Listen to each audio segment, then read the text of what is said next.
All right, hi everybody. This is Brian Vickers here with your final project instructions.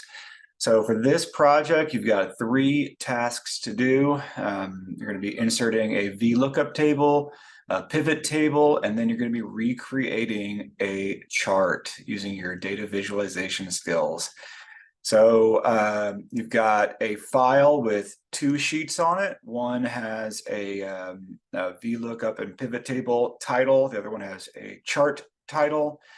On the first one, you're going to be inserting a VLOOKUP table wherein if I were to type in any one of the employees' names here from this list. So for example, if I typed in Jones, then I would see either the injury type, injury location, gender, age group, days lost, or plant that person belonged to. So Jones, you can see injured himself or herself lifting legs, or himself here, male, what age group, how many days they were out from that injury, and then what plant they're from. So if I select one of the other items from this list, like age group or plant, then cell J2 here is going to return the value where Jones and plant meet. So Jones, plant, Ohio, that's what I should see there. If I were to type in Davis,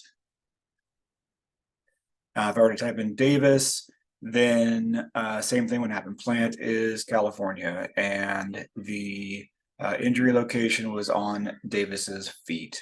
So that's the VLOOKUP, two-way VLOOKUP table you're going to be inserting, and then a pivot table will also be inserted here into cell I4, and that's going to have the sum of days lost of all of the burn injuries, crush and pinch injuries, cut injuries, etc. So the injury type and then the sum of days lost along with the grand total, that'll be on your pivot table. All right, and then next up is going to be the chart title.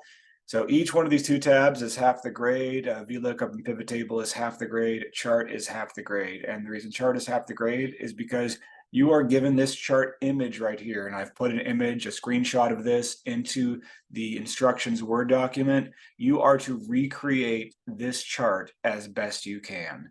So that's worth half of your points there. You can see, make note of the title, the axes titles here, the labels here, that the years are along the bottom, that every one of these has a different color, that there's a color gradient going from white to pink in the background, that there's these tick marks, etc. So you're going to need to go through all of the options in the chart. This is a clustered column chart. That's the only hint you've got other than what you see here. So as best you can recreate this chart will be the other part of the grade. So that is that. If you have questions, feel free to ask through email, but that's what you guys are being tested on. This is effectively your final exam. However, you've got a little over a week to get it submitted. This is due by Wednesday of next week, which is July 26th, I believe. I'll double check that. July 26th, that's right. So best of luck to everyone. Thank you guys so much for being such great students this class. It's been fun. I look forward to seeing your submissions. Thanks, everyone.